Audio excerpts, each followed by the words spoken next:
గణేశాయ నమః, శ్రీ సరస్వతి నమః, శ్రీ గురుభ్యో నమః. భక్తులారా, వాల్మీకి మహర్షి రచించిన శ్రీమద్ రామాయణం యథాతథంగా చెప్పుకున్నాం. ప్రతి శ్లోకం దాని అర్థం. ఇందులో భాగంగా నిన్నటి వరకు మనం బాల, అయోధ్య, అరణ్య, కిష్కింద, సుందర యుద్ధకాండలు పూర్తి చేసాం. ఉత్తరకాండలో కూడా 66 సర్గల వరకు చెప్పుకున్నాం. 67వ సర్గని ఈ రోజున ప్రారంభం చేద్దాం. ప్రారంభించే ముందు వాల్మీకి మహర్షిని ప్రార్థన చేసుకుందాం. కూజంతం రామ రామేతి మధురం మధురాక్షరం ఆరుహ్య కవితా శాఖం వందే వాల్మీకి కోకిలం అంజనానందనం వీరంజానకి శోకనాశనం కపీశమక్షంతారం వందే లంకా భయంకరం సదా నింబవృక్షస్య మూలాధివాసాత్ సుధాశ్రావిణం తిక్తమప్యప్రియంతం తరుం కల్పవృక్షాధికం సాధయంతం నమామీశ్వరం సద్గురుం సాయినాథం. సమర్థ గురు సాయినాథ్ మహారాజ్ की जय. అధరాత్యాం ప్రవృత్తాయాం శత్రుగ్రో భృగునందనం పప్రత్యజవనం విప్రం లవణస్య ధాబలం. లవణాసురుడు మీదకి యుద్ధానికి వెళ్తున్నాడు. దారిలో వాల్మీకి ఆశ్రమంలో బస చేశాడు ఒక రాత్రి. అప్పుడే సీతమ్మ కవలను కన్నది. ఇవన్నీ ఆయనకి తెలిసినాయి, శత్రుఘ్నుడికి విషయాలు. ఆ తర్వాత మెల్లగా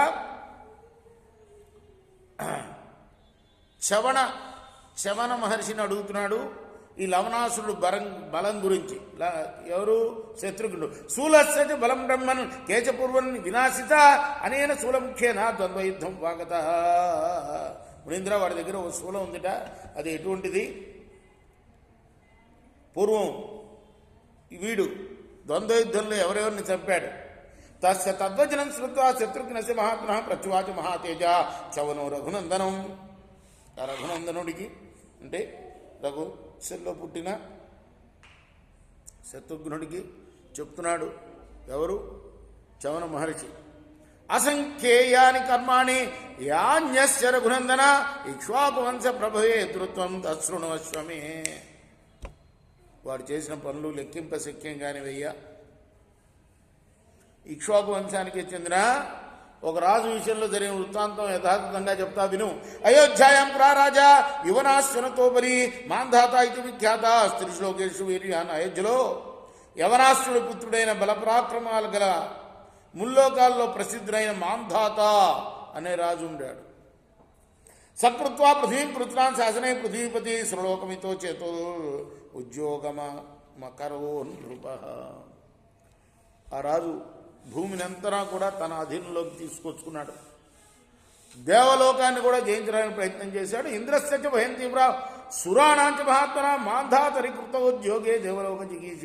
మాంధాత దేవలోకాన్ని జయించాలనే ఇచ్ఛతో ప్రయత్నం ప్రారంభించగానే ఇంద్రుడికి మహాత్ములైన దేవతలకి కూడా తీవ్రమైన భయం కలిగింది.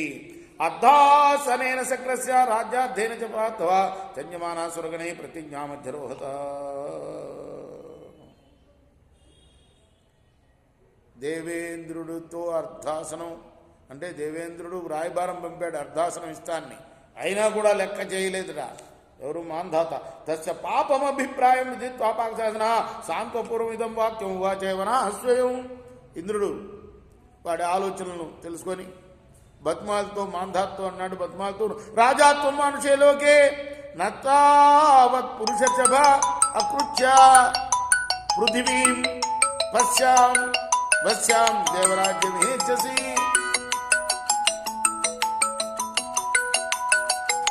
పురుషశ్రేష్ఠుడా, నువ్వు మనుష్య లోకంలోనే రాజు కాదు, భూలోకం అంతా కూడా ఇంకా నువ్వు స్వాధీనం చేసుకోలేదు. మరి స్వర్గరాజ్యాన్ని ఎలా కోరుతావయ్యా నువ్వు? యది వీర సమగ్రాతే మేదిని నిఖిలావసే దేవరాజ్యం పురుషేహ సభృత్య బలవాహన. ఈ భూమి అంతా కూడా పూర్తిగా నీ అధీనంలో కనుక ఉన్నట్లయితే అప్పుడు ఇప్పుడు దేవరాజ్యాన్ని ఏలుడు.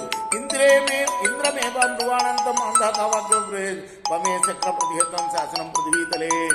ఇంద్రుని మాటలు విని మాంధాత అన్నాడు, ఇంద్ర, నా ఆజ్ఞ భూలోకంలో ఎక్కడ చెల్లటం లేదో చెప్పు అన్నాడు. తమువాచ సహస్రాక్షులు ఎవరం రామరాక్ష మధుపుత్రో మధువనే తేనాజ్ఞం కురుతేనగా. అప్పుడు ఆయన అన్నాడు, ఇంద్రుడు మధువనంలో నివసిస్తున్న మధు కుమారుడైన లవణుడు అనే రాక్షసుడు మాత్రం నీ ఆజ్ఞలో లేడు. అతను తశ్రుత్వా ప్రియం ఘోరం సహస్రాక్షేణ భయస్తం విరీడితో వాంగ్ముఖో రాజా వ్యాఘృత్వన్నస్య శాఖ.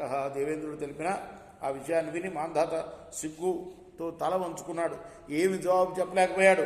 ఆమంత్రశ్చతు సహస్రాక్షం ప్రాయాత్ కించితో వాంగ్ముఖభి పునరేవాగమి శ్రీమానిమం లోకం నరేశ్వర. ఆ తర్వాత ఇంద్రుడి దగ్గర సెలవు తీసుకున్నాడు. కొంచెం తల ఉంచుకున్నాడు. మళ్ళీ భూలోకానికి వచ్చాడు. సకృత్వా హృదయమర్శం సంభృత్య బలవాహన ఆజగామ మధోపుత్రము వశీకర్తుమరిందమహాం. మనసులో కోపంతో లవణాసురుణ్ణి తన వశంలో చేసుకోవడం కోసం భృత్య సైన్య వాహనాలతో అక్కడికి వచ్చాడు. సకాంక్షమాణో లవణం యుద్ధాయ పురుషర్షభ దూతం సంప్రేషయామాస సకాశం లవణస్య. వాడి దగ్గరికి ఒక దూతను పంపాడు యుద్ధం చేయమని తనతో. సగత్వా విప్రియాన్యా బహూని మధుర స్వతం వతంతమేవం తందూతం భక్ష్యామాస రాక్షస. అతను లవణాసుడి దగ్గరికి వెళ్ళి ఆ మాటలు చెప్పాడు. వాడు చెప్తూనే ఉన్నాడు. ఆ దూత వాడిని నోట్లో వేసేసుకున్నాడు. పలహారం చేసేశాడు, భక్షించేశాడు లవణాసుడు. చిరాయమానే దూతేతు రాజా క్రోధమనిత అర్ధయామాస అద్రక్ష సర్వదృష్ట్యా సమంతత. మాంధాత అప్పుడు కోపంతో వాడిపైన అన్ని వైపుల నుండి బాణవర్షం కురిపించాడు. తథా ప్రహస్య తద్రక్ష శూలం జగ్రాహపాణిన వధాయ సానుబంధస్య ముముచాయుధముత్తమో. ఆ రాక్షసుడు నవ్వి తన దగ్గర శూలం ఉంది కదా, తండ్రి ఇచ్చింది, దాంతో నిగ్రహించి రాజుని పరివారాన్ని చంపడం కోసం ఆయుధాన్ని విడిచాడు. తత్శూలం దీప్యమానం తో సంభృత్య బలవాహనం భస్మీకృత్వా నృపం భూమో లవణాస్యాగమత ఆగమత్కరం. రాజుని అతని భృత్య సైన్య వాహనాల్ని భస్మం చేసి మళ్ళీ లవణుడి చేతిలోకి వచ్చింది ఆ శూలం. ఏవంచ రాజో సుమహాన హత సబలవాహన శూలస్య బలం సౌమ్య అప్రమేయమనుత్తమం. మాంధాత అతని సైన్యాలు కూడా ఆ విధంగా చంపబడ్డాయి. శూలానుకున్న గొప్ప శక్తి అది. స్వహ ప్రభాతేతు లవణం వధిష్య నశంశయ. ఇదంతా ఎవరెవరికి చెప్తున్నారు? చవన మహర్షి శత్రుఘ్నుడికి చెప్తున్నాడు. గుర్తుపెట్టుకోవాలి. అగ్రూహితాయుధం క్షిప్రం ధ్రువోహి విజయంతవా.